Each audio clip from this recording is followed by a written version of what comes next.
Again welcome back to civil Q medicine YouTube channel. Civil Q medicine YouTube চ্যানেলে তোমাদেরকে আবার স্বাগত। তো আমি এখন তোমাদের সামনে আরেকটা নতুন ভিডিও নিয়ে হাজির হয়েছি। তো আমি এখন তোমাদের সামনে ডিটেলস সলিউশন করব আমাদের ওয়েস্ট বেঙ্গল পিএসসি দ্বারা আয়োজিত অ্যাসিস্ট্যান্ট ইঞ্জিনিয়ার সিভিল 2003-তে যে রিক্রুটমেন্ট হয়েছিল তার কোশ্চেন পেপার।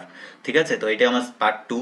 তো আমি অলরেডি পার্ট 1 ডিসকাস করেছি, আশা করি তোমরা দেখে নিয়েছো। যারা দেখোনি অবশ্যই পার্ট 1টি দেখে তারপরে এই পার্ট 2টি দেখবে। আমি পার্ট 1-এর ভিডিও লিঙ্ক আমি এই ভিডিও ডিসক্রিপশনের নিচে দিয়ে দিব। তো আমি এখানে টোটাল আজকে 25টি কোশ্চেন আলোচনা করব, কোশ্চেন নাম্বার 26 থেকে আপ টু কোশ্চেন নাম্বার 50। তো এখানে কিছু নিউমেরিক্যাল কোশ্চেন আছে, তো অবশ্যই ভিডিওটি তোমরা ফার্স্ট থেকে লাস্ট অব্দি দেখবে। খুব কনসেপচুয়াল কিছু নিউমেরিক্যাল কোশ্চেন কিন্তু তোমরা এখানে পাবে। তো চলো সময় নষ্ট না করে আজকে ডিটেল সলিউশনগুলো দেখে নিই। তো আজকে যে ফার্স্ট কোশ্চেন আছে কোশ্চেন নাম্বার 26-এ।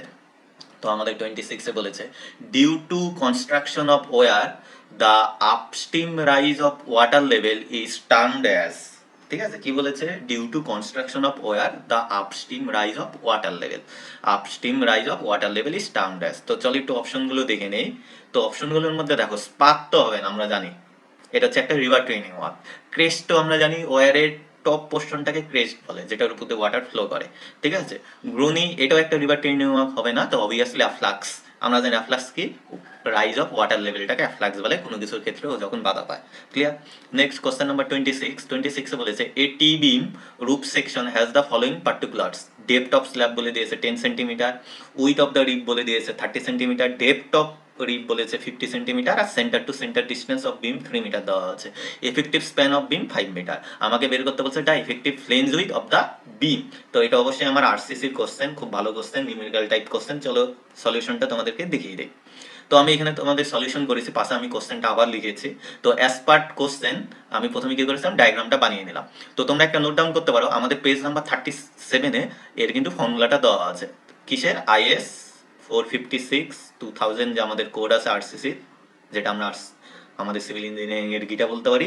তো সেই কোডে কিন্তু পেজ নাম্বার 37-এ আছে। তো এটা আমার টিবিম, যেখানে ফ্লেঞ্জের উইথ বা ডেপ দেওয়া আছে 10 সেন্টিমিটার। ঠিক আছে, রিভের ডেপ দেওয়া আছে 50 সেন্টিমিটার, উইথ অফ দ্য রিপ দেওয়া আছে 30 সেন্টিমিটার। আমরা জানি রিভেরই আরেক নাম হচ্ছে ওয়েভ। ঠিক আছে, আর এটা হচ্ছে স্ল্যাব, যেটা হচ্ছে ফ্লেন স্ল্যাব বলি। ঠিক আছে, এই হচ্ছে ডেটা, এটা হচ্ছে আমার এফেক্টিভ উইথ বের করা ফর্মুলা, যেটা আমাদের কোডে আছে। বিএফ হচ্ছে effective with equal to L0/6 plus BW plus 6DA। তোমরা কিন্তু কোডে ডিটেলসটা পাই যাবে। L0 হচ্ছে আমার, তো L0টা আমার কি জানতে হবে?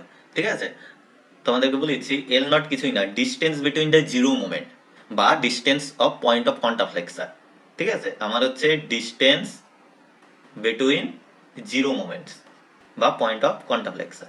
এবার কন্টিনিউয়াস স্ল্যাব বা ফ্রেমের ক্ষেত্রে L0 হয় হচ্ছে আমার 0.7 ইন্টু এল, মানে এফেক্টিভ লেন্থের সাথে 0.7 ইন্টু করলে কিন্তু আমার হয়ে যায়। ক্লিয়ার? L0। ঠিক আছে, তাহলে এখানে আমরা বসিয়ে দিচ্ছি L0 কি 0.7 ইন্টু আমার এফেক্টিভ স্প্যান কত হচ্ছে 5 মিটার। ঠিক আছে, আমি এটা কি করেছি সেন্টিমিটার কনভার্ট করেছি, ডিভাইডেড বাই বিডব্লিউ মানে হচ্ছে আমার উইথ অফ রিপ বা ওয়েভ, অর্থাৎ এইটার ক্ষেত্রে আমার 30 সেন্টিমিটার। ক্লিয়ার?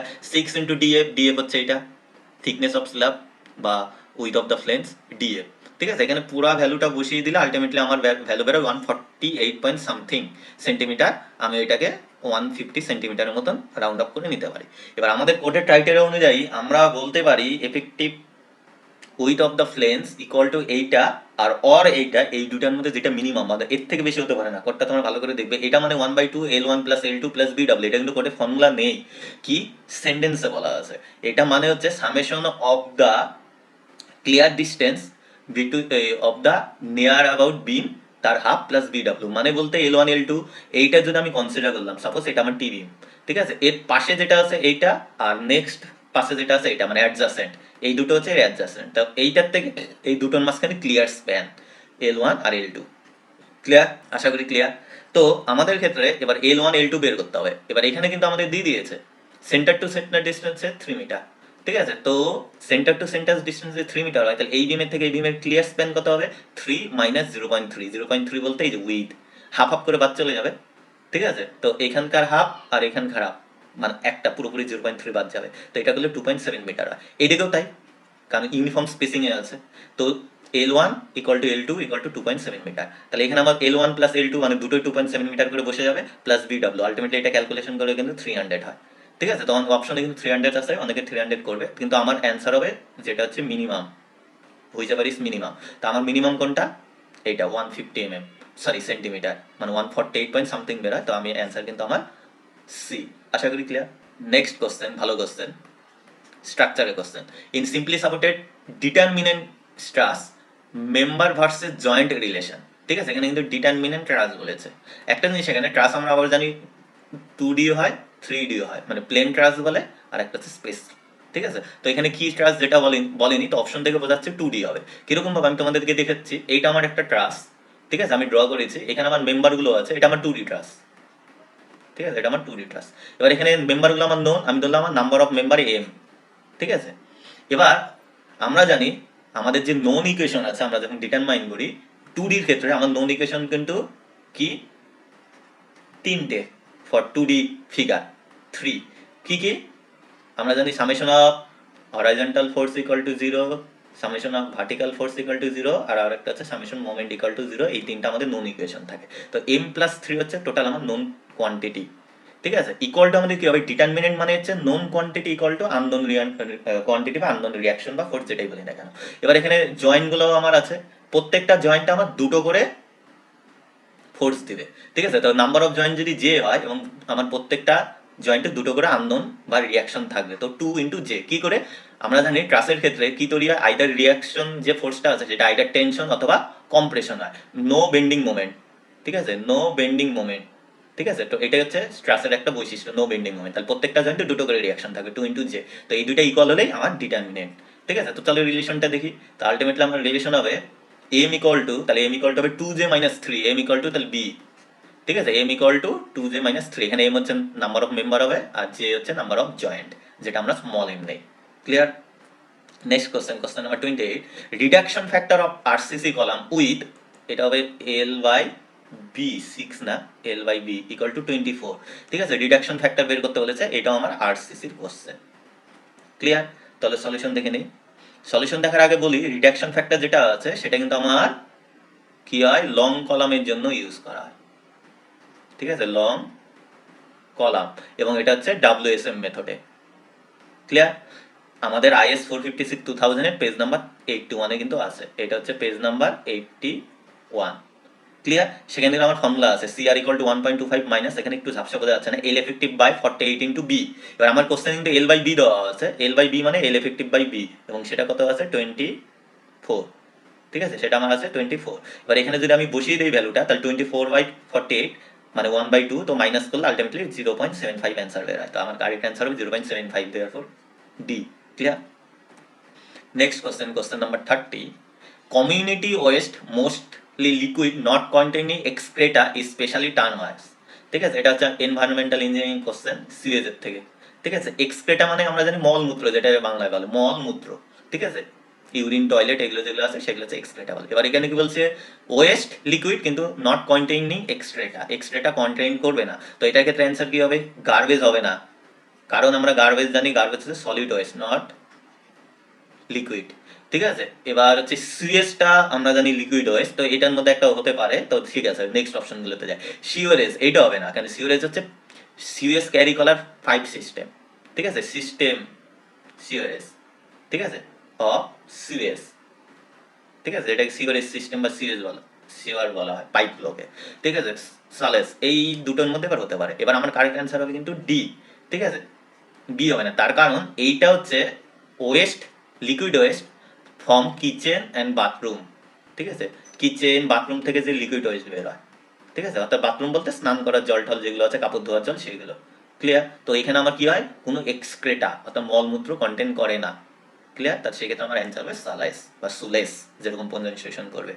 নেক্সট, সুয়েজের থেকে দিয়েছে সুয়েজ ইজ, ঠিক আছে, ওয়েস্ট ওয়াটার ফ্রম বাথরুম, তো সেটা অবশ্যই সুয়েজের মধ্যে পড়ে। ড্রেনেজ ফ্রম রোড, রোডের থেকে যে ড্রেনেজ হয় মেনলি স্টর্ম ওয়াটার, সেটা হচ্ছে স্টর্ম সুয়েজ বলে। ঠিক আছে, স্টর্ম ওয়াটার বা যেটাকে আমরা স্টর্ম সুয়েজ বলি। তো এটা অবশ্যই ওয়েস্ট ওয়াটার ফ্রম কিচেন, এটাও তাই হবে। অর্থাৎ আলটিমেটলি আমার কারেক্ট অ্যান্সার হবে D, any waste water of domestic as well as industrial origin. Clear? Next question, question number 32, water resource engineering এর কোশ্চেন আমার বলেছে, if Q is the discharge the wetted perimeter of a regime channel according to Lacey's theory. Lacey's theory অনুযায়ী, এটা তোমাদের একটু মনে রাখতে হবে। ডাইরেক্ট অ্যান্সার এটা হবে তোমার D, P equal to 4.75 √Q, Q is the discharge, P is the wetted perimeter. Clear? Next question number 33. California bearing ratio method for design of flexible pavement take care of mainly. Repeat question. 2016 এসেছিল, ওইখানে আমি solve করে দিয়েছি, আর কিছু বলছি না। Answer হবে আমার হচ্ছে property of road material. Road making ম্যাটেরিয়ালের প্রপার্টিগুলো জানা যায়, কারণ ট্রাফিক ইনসিটি হবে না, সেমেন্ট গ্রাউন্ডিং কোন মতেই হবে না, সয়েল ক্যারেক্টারিস্টিক। এবার সয়েল ক্যারেক্টারিস্টিক বলতে তো অনেক কিছুই বোঝায়, সয়েলের তো প্রচুর ক্যারেক্টারিস্টিক আছে, তো সবগুলো তো ডিটারমাইন করা যায় না, তো এটার ক্ষেত্রে হবে না। আমার মতে correct answer C. Main correct answer হচ্ছে এই সিভিয়ার টেস্ট যেটা আছে, ক্যালিফোর্নিয়ার রেশিও টেস্ট, এটা মেনলি করা হচ্ছে স্ট্রেং বের করার জন্য অফ সাবগ্রেড সয়েল। মেন হচ্ছে স্ট্রেংথ অফ সাবগ্রেড সয়েলের জন্য করা। Clear? Next 34. Providing car of not, এটা হবে cut off. Cut off wall we need a hydraulic structure. Hydraulic স্ট্রাকচারের নিচে যে কাট অফ ওয়ালটা দেওয়া হয় সেটার কারণ কি? দেখি, ইনক্রিজ দ্য ফ্লো, ফ্লোকে ইনক্রিজ করে কাটা, এটা অনেকে করে দেয়। ফ্লো অফ ইনক্রিজ মানে কি? এখানে কিন্তু ফ্লো পাথ বলে নাই, ফ্লো পাথকে ইনক্রিজ করে, ঠিক আছে? ফ্লো পাথকে ইনক্রিজ করে, কিন্তু ফ্লোকে ইনক্রিজ করে না। ফ্লো ইনক্রিজ করা মানে একটু ডিসচার্জ ইনক্রিজ হওয়া, সেটা না, ফ্লো পাথকে ইনক্রিজ করে, ঠিক আছে? ফ্লো পাথ ইনক্রিজেস, কারণ ওইটাকে ক্রস করে যখন হয় তাহলে ওকে অনেকটা পাথ জুড়ে আসতে হয়। Increase the exit gradient, exit গ্রেডিয়েন্টকে ইনক্রিজ করে না, ডিক্রিজ করে, অর্থাৎ সিটা আমার কারেক্ট অ্যান্সার হয়ে যাবে। ডিক্রিজ দ্য, না sorry, reduce the exit gradient মানে এ হবে, ঠিক আছে? আমার কারেক্ট অ্যান্সার এ হবে। Decrease the flow path, flow পাথকে তো ইনক্রিজ করে, এটা হবে না, ঠিক আছে? তো আমার কারেক্ট অ্যান্সার হবে হচ্ছে রিডিউস দ্য এক্সিট গ্রেডিয়েন্ট, এটা হবে না। Clear? Next question number 35. Chemically marble is, chemically বলেছে, ঠিক আছে? জিওলজিক্যালকে বা অরিজিন হলে কিন্তু মেটামরফিক হতো, ঠিক আছে? ও মার্বেল কিন্তু মেটামরফিক, ঠিক আছে? কিন্তু এখানে কেমিক্যালি বলেছে, ঠিক আছে? এইটা কিন্তু আমার অ্যান্সার হবে না, কারণ এটা আমার হচ্ছে অরিজিন যদি বলতো বা জিওলজিক্যাল, অরিজিনালি হচ্ছে মেটামরফিক। এবার হচ্ছে ক্যালসেরিয়াস, অ্যালগেলেসিয়াস আর সিলিসিয়াস, এই তিনটার মধ্যে ক্যালসেরিয়াস ল, ক্লিয়ার কোশ্চেনটা থাকে, তার জন্য ক্যালসেরিয়াস বা ক্যালসিয়াম অনুযায়ী আমরা বলতে পারি ক্যালসেরিয়াস র, ঠিক আছে? Clear? Next question, question number 36.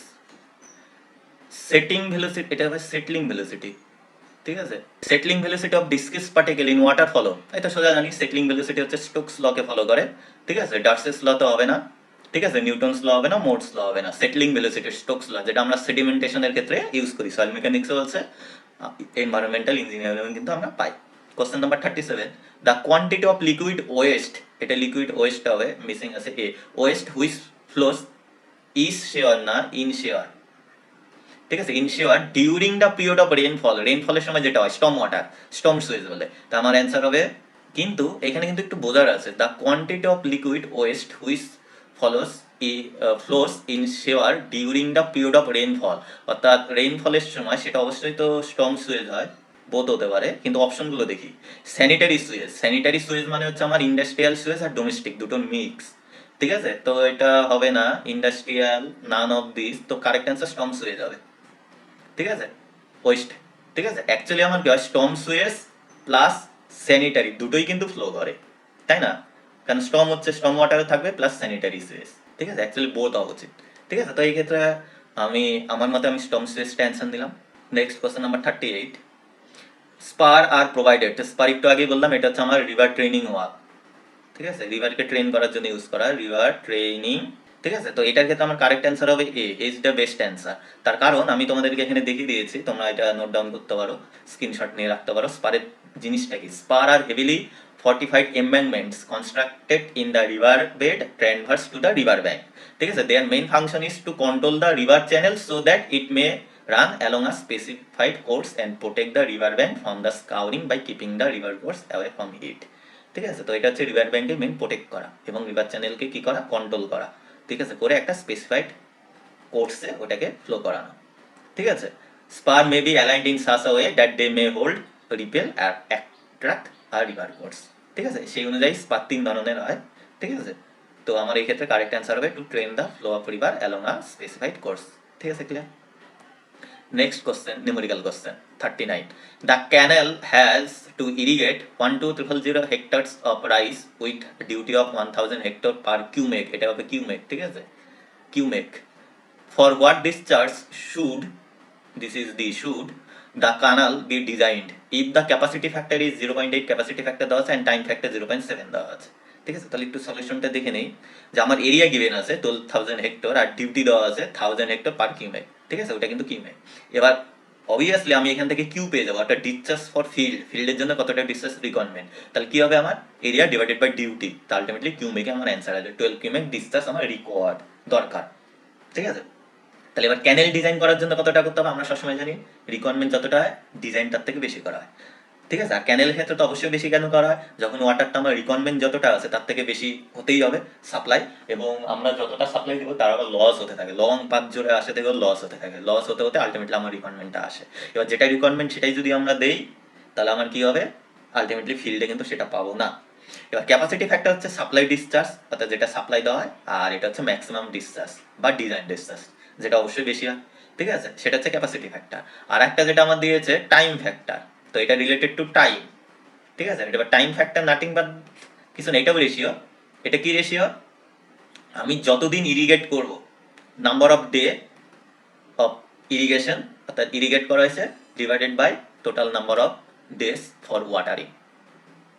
ঠিক আছে, সেটা হচ্ছে টাইম ফ্যাক্টর। তো সেই ক্ষেত্রে আমাকে যখন ডিজাইন ডিসচার্জ বের করতে হবে, সেটা হচ্ছে আমার সাপ্লাই ডিসচার্জ বা রিকর্ড ডিসচার্জ ডিভাইডেড বাই, এখানে দুটোই আমাকে ইউজ করতে হবে। অ্যাকচুয়ালি আমরা ইউজ করি হচ্ছে ক্যাপাসিটি ফ্যাক্টর, যেহেতু এখানে টাইম ফ্যাক্টর আছে, টাইমটাও ভাইটাল, ডিসচার্জের উপর এফেক্ট করে, তো দুটোকে আমাকে ডিভাইড করতে হবে। ঠিক আছে, divided by time factor as well as capacity factor, তাই অ্যান্সার হবে 20 কিউমেক। তোমরা একটু ক্যালকুলেশন করে দেখতে পারো। তো my correct answer is C. Clear?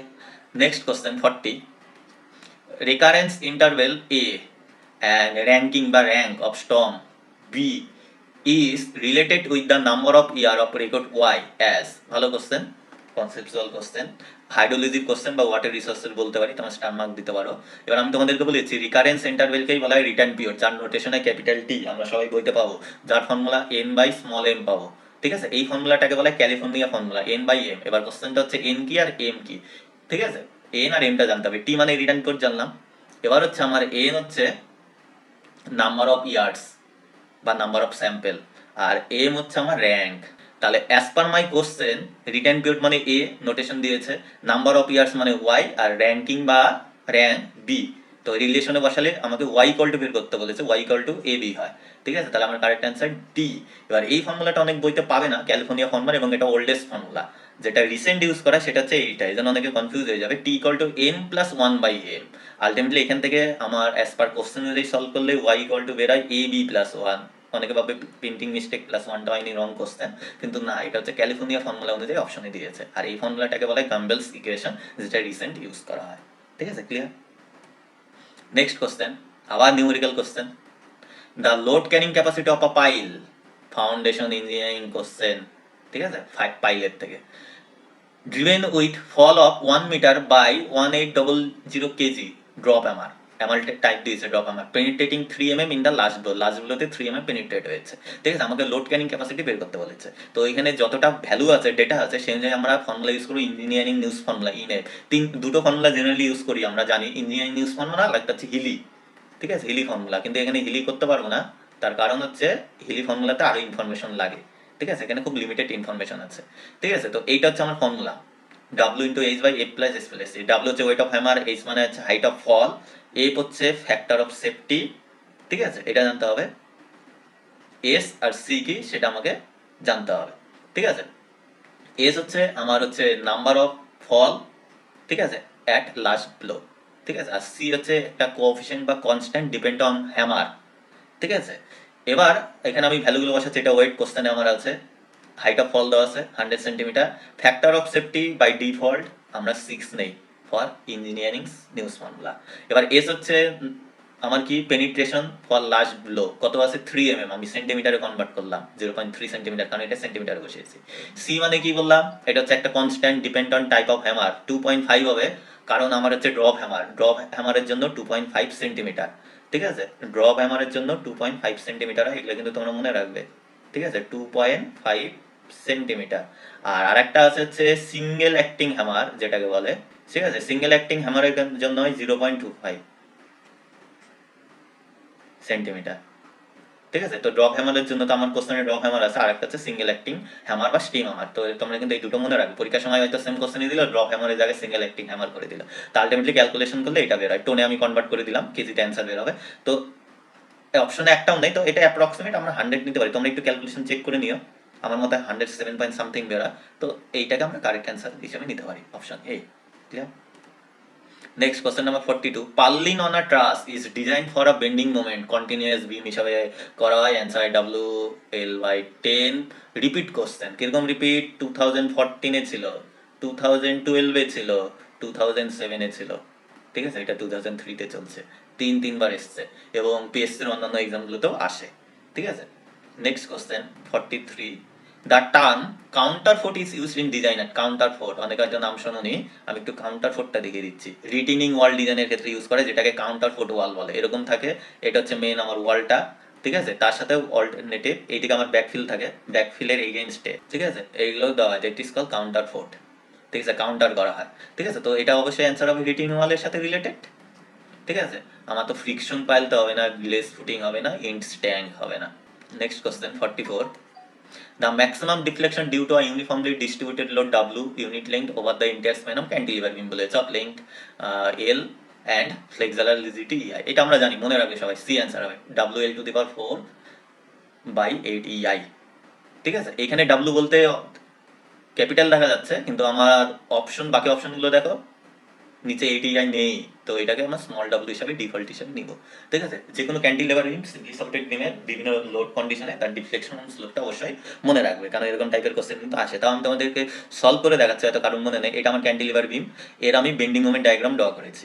এখানে ম্যাক্সিমাম বেন্ডিং মোমেন্ট হবে সাপোর্টে WL²/2, ঠিক আছে, এবং বেন্ডিং মোমেন্ট ডায়াগ্রামটা হবে প্যারাবোলিক। এবার আমরা জানি মোমেন্ট ডিস্ট্রিবিউশন মেথড ইউজ করে খুব ইজিলি ইউজ করা যায়, এটা ডাবল ইন্টিগ্রেশন মেথডও করা যায়, কিন্তু অনেকটা লেন্দি হয়। তো ডেল্টা ইকুয়াল টু আই হচ্ছে area moment of the BMD, অর্থাৎ আমার বেন্ডিং মোমেন্ট ডায়াগ্রামের যে এরিয়া আছে তার মোমেন্ট ডিভাইডেড বাই EI। তো চলো সলভ করলে অ্যান্সার বেরিয়ে যায় WL⁴/8 EI। কিরকম? এটার এরিয়া বলতে এই ডায়াগ্রামের এরিয়া, এই ডায়াগ্রামের এরিয়া হচ্ছে 1/3 of length into breadth, length বলতে L, ঠিক আছে, আর ব্রেথ বলতে বা হাইট WL²/2, ঠিক আছে, এটাতে এরিয়া ইন্টু সিজি ডিস্টেন্স। এবার আমার ম্যাক্সিমাম ডিফ্লেকশন কোথায় হয়? আমার হচ্ছে ফ্রি এন্ডে ম্যাক্সিমাম ডিফ্লেকশন হয়, ঠিক আছে, তাহলে সেখান থেকে ওর সিজি ডিস্টেন্স, ঠিক আছে, তো 3/4 L হয়, ঠিক আছে, তো 3/4 L বসিয়ে দিলাম, ক্যালকুলেশন করলে কিন্তু আমার এটা বেরিয়ে যায়, ক্লিয়ার।